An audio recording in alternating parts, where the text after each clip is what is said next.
Before this video begins, I would like to give a quick thank you to my Asban Team level patrons Fallon Cortez and Nathan Gibson. Thank you so much for supporting the channel. One of the most fascinating things about Doctor Who is the lead character's deeply mysterious past on Gallifrey before he stole a faulty TARDIS and flew off into the cosmos in search of adventure and excitement. We know all sorts about the Doctor's life ever since, but I've always found it so interesting to think about what things were like for the Doctor back on Gallifrey as he was growing up at the Prydonian Academy. Probably the most intriguing part of this pre-adventuring lifestyle is the Doctor's involvement in a mysterious band of Time Lord miscreants who rebelled against the teachings of the ancient Covenants of Gallifrey. It's a group that hasn't been explored much in Doctor Who media, but it's so endlessly interesting to me, since I properly found out about it while working on my video about the Celestial Toymaker. So, without any further ado, this is everything you need to know about the Decker, and beware spoilers for the following stories. The Time Lord Academy was the Gallifreyan school most young Time Lords went to for their education, with every Gallifreyan chapter having its own college, which in the Doctor's case was the Prydonian Academy. The students would spend decades to centuries studying at the Academy with all sorts of classes and experiences. However, not every student was well behaved and perfect, something the Doctor himself showed by being a bit of a rebellious and underachieving student. This was mainly because he spent a lot of his time running amok with the so-called Decker, 10 students who believed they were destined for more, thinking they could change the universe. They particularly questioned the ancient covenants, which were the very laws of the continuum keeping things in balance and preventing the universe from becoming a bloodbath. They helped keep Eternals and Chronovores in check and limited their godlike powers. However, the Decker would often meet and debate these covenants. I suppose it was kind of like nerds debating philosophy at lunchtime rather than being out playing football. Another of the Decker's pastimes was going to the fields of Mount Perdition and screaming vulgarities at the sky. You do you, I guess. It's not even like they were trespassing either, since the Master's dad owned land on the slopes, so it was probably those fields. Still, it would be funny to see the Doctor look up into the sky and shout, "Ploppers!"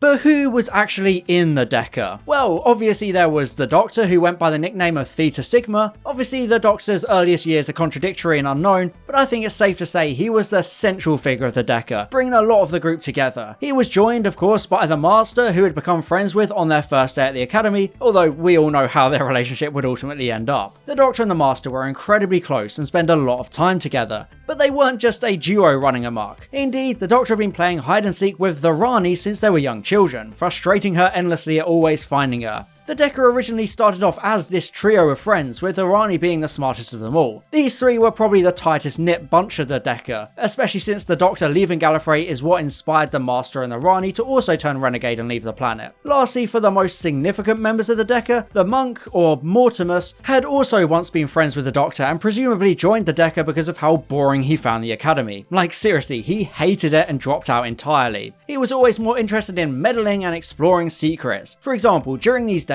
the Doctor uncovered a bunch of Time Lord files about the Guardians of Time, and Mortimus was the first one in line to jump at the opportunity to study them and find out all their secrets. Lastly, there was one incident where Mortimus asked the Rani out and she rejected him so harshly he thought she wasn't even interested in dating at all. Ouch. Despite some sources claiming that the Master is the War Chief, Divided Loyalties expressly names the War Chief as Magnus, the most commanding personality of the Decker, to the extent that even the Master was jealous of Magnus's ability to make everyone follow him at a mere click of his fingers. Oh, and for another Mortimus L, Magnus was actually the one clapping the Rani's cheeks without Mortimus knowing, something Magnus found amusing. Damn, no wonder the monk hates the word meddling, because it's yet another L. During his studies, Magnus began to investigate rumours of aliens who had travelled to Gallifrey demanding to be given time travel for use in their war game, with the species kicked out and threatened with temporal erasure if they ever dared return. Interestingly, after an incident I'll get to later, the Doctor was expelled from the Academy and singled out Magnus and fellow Decker member Gelpax as true friends who had been loyal to him and to whom he would always be loyal to in return, since the Doctor and Magnus had also been friends since their first day at the Academy. Therefore, it's a shame that the Doctor and Magnus's friendship began to fall apart. Magnus developed a lust for power and glory, trying to steal Artron energy from the Time Vortex in an attempt to gain fame and legacy similar to Omega and Rassilon before him.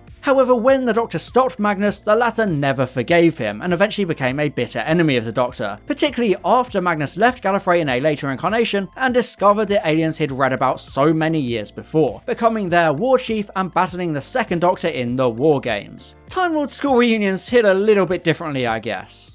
So those are essentially the main 5 members of the Deca, the ones most significant of the group and who have the most development and appearances in Doctor Who media. When it comes to the rest, we have Drax. No, not that Drax. Drax was another one of the Doctor's good school friends, with the pair taking a tech course together and also performing silly chemistry experiments, rather than, focusing on their schoolwork. Drax was very good at practical stuff, a genius with all things mechanical, but when it came to exams, he failed, particularly due to temporal theory. Drax's practical skills were so good that he was able to make his own homemade skimmer, which was a type of aerial transportation. He used this to travel between his house and the academy rather than staying in the dormitories, along with regularly giving jailpacks lifts home. Not much is known of Drax's time in the Deca, but he actually left Gallifrey and became a renegade before the Doctor himself did, purchasing his own TARDIS rather than stealing one. He would go on to travel the universe carrying out repair work and maintenance, although he also became a bit of a con man and often carried out schemes. However, most notably, the Doctor reunited with Drax during the search for the key to time, with the latter now in his second incarnation and reluctantly working for the villainous Shadow. Although the 2 former Deca members would work together to defeat the Black Guardian, and Drax stayed behind on the planet Aptrius to rebuild it. But don't be fooled into thinking he became a good guy, since the 3rd Drax later carried out a heist with his next 10 incarnations. I mean, come on, that's pretty clever if you ask me. Those are the 6 renegade Time Lords from the Deca, but there were still 4 more who faced very different fates to the 6 who left Gallifrey and began travelling the universe. The most tragic of these are the lovers Millennia and Rallon. We don't know a huge amount about this couple, but the other members of the Deca were taking bets on how long it would take for them to announce a more permanent relationship. Because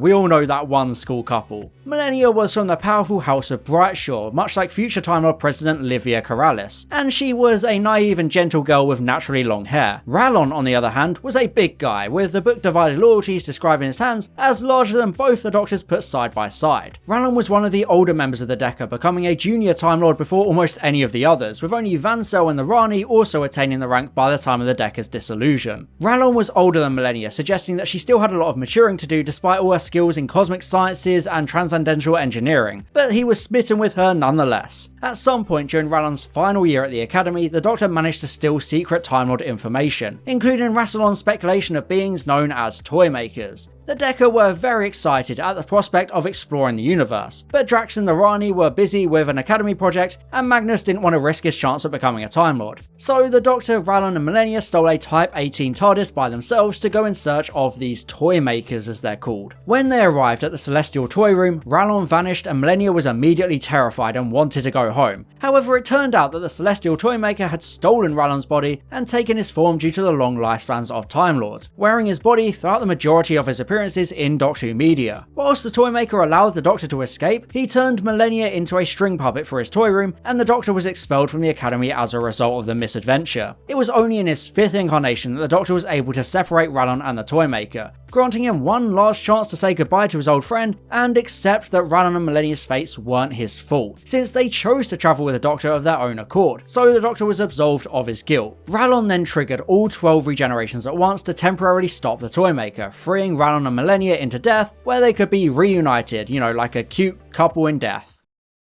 Only 2 members of the Deca remained on Gallifrey. One of these was the Doctor's close friend Gelpax, who coveted relics such as the Hand of Omega and Pandak's staff, believing they should be observed and learned from by future generations. During his school years, Gelpax didn't stay in the Academy dorms, because his house was close enough for him to live there instead. When the Doctor was facing trial for his actions during the Toymaker incident, Gelpax was quick to reassure his friend that he wasn't the Deca member to betray him, because he actually admired the Doctor despite disapproving of the actions themselves. Gelpax worked alongside Coordinator Asmael and became a major recorder of Gallifrey. As the coordinator of the APC net, which was part of the Matrix, he oversaw 4 or 5 minor galaxies, keeping an eye on them and making sure everything was going okay. It was Gelpax's team that foresaw the Daleks becoming the dominant life form in the universe, so they sent the Doctor back in time to prevent the Daleks from ever developing enough to take over the universe. Obviously, this plan didn't work out, and according to some sources, it actually instead laid the foundation for the Time War to happen, in turn cementing using the Daleks as the dominant life form rather than preventing them. Gelpax remained on Gallifrey for most of, if not all his life, and was a loyal supporter to his former teacher Barusa. In fact, it was Gelpax's love for relics that made Lord President Barusa aware of Rassilon's artifacts from the Dark Times, which a mad Barusa used to betray the Time Lords in search of immortality. When the Time Lords discovered Gelpax's connection to Barusa's failed immortality scheme, they removed the former Decca member from his ABC Net posting and instead put him on monitoring duty, which was just a fancy term for traffic control, so it was a pretty humiliating reassignment for Gelpax. Lastly, we have Vansel. When growing up in the academy, the Doctor found himself developing a friendship with his classmate Vansel, even giving him the affectionate nickname Nosebung. Well, I can only guess it's meant to be affectionate. An early incident the two young and budding Time Lords shared was a failed attempt to climb Mount Cadon, with the Doctor quickly healing Vansel's broken leg. However, during their days in the Decca, it seems like the two were a lot more distant, almost physically fighting after the Doctor hacked into the APC net to uncover those Toymaker secrets, although the Doctor still trusted Vansel to not betray them even when Vansel stormed off, because the Doctor believed in the Decca's loyalty to one another. Despite this, none of the Decca members really understood why they hung out with Vansel. According to Divided Loyalties, he said little and smiled less. He was devoted to his studies and was kind of the odd one out. However, this all made much more sense when the Doctor faced expulsion for his role in the visit to the Celestial Toy Room. After the decision was made to expel the Doctor, 4 members of the Celestial Intervention Agency, or CIA, appeared, with one of them being Vansel himself.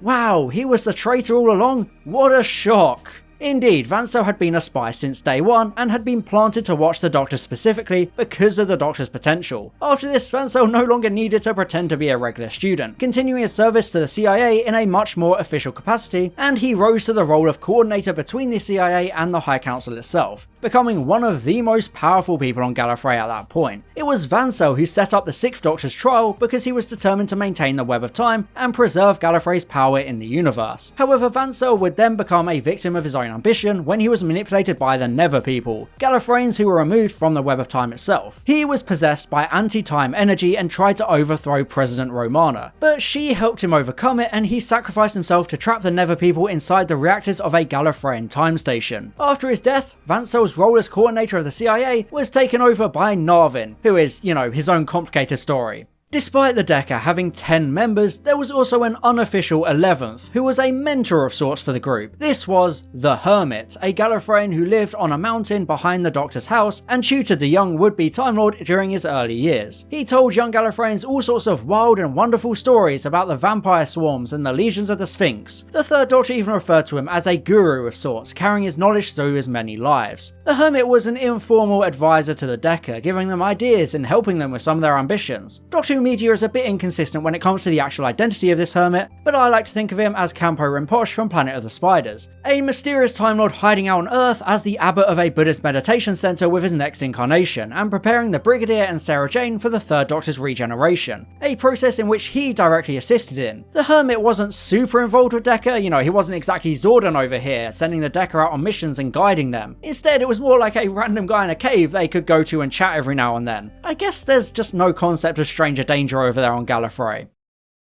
Despite it not being explored much beyond Divided Loyalties, the Decca is such an interesting part of Doctor Who lore, this group of budding Time Lords desperate to know and understand the universe and to see what is actually out there, instead of just following all the boring rules. Like the book describes, a burning desire to learn was the basis of the Decca. I usually hate the idea of characters being linked and everyone being related in some sense, but I think it works well for the Decca. Time Lord society is very snobby and obsessed with non-intervention, so it makes perfect sense that almost all of the renegade Time Lords we meet actually began to rebel together. It explains why they all happened to go rogue, because they all shared the same ideals and doubts about the ideal Time Lord lifestyle. It also makes things a lot more tragic to see the aftermath of the breaking of the Decca. The Doctor described them as good friends loyal to the end. Again, to quote Divided Loyalties, that was the good thing about the Decca. No matter what their differences, deep down they were all friends. But as we know, things were never the same after the Toy Room incident. Rallon and Millennia were flat out erased from the recorded history of Gallifrey. Mortimus and Drax dropped out of the Academy entirely and vanished, becoming adversaries of the Doctor alongside the Master and the Rani. Vansel showed his true colours at the trial, betraying the whole group, and Magnus got himself assigned to the Scientific Research Department for the rest of his life at the Academy, before again becoming the Doctor's enemy, despite how close they used to be. And that's the real tragedy of the Decca, with the Doctor facing the most consequences consequences of them all. He was the first student ever expelled from the academy, being sentenced to 500 years in the records area and traffic control. He was still allowed to study for his doctorate in his spare time, with a chance to later reapply to become a Time Lord. Weren't you expelled or something?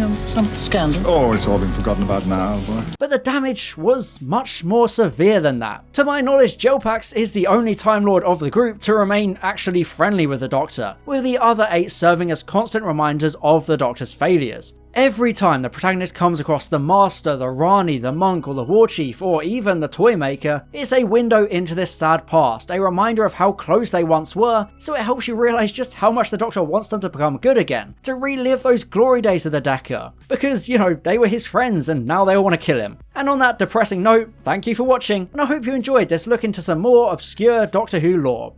Bye bye.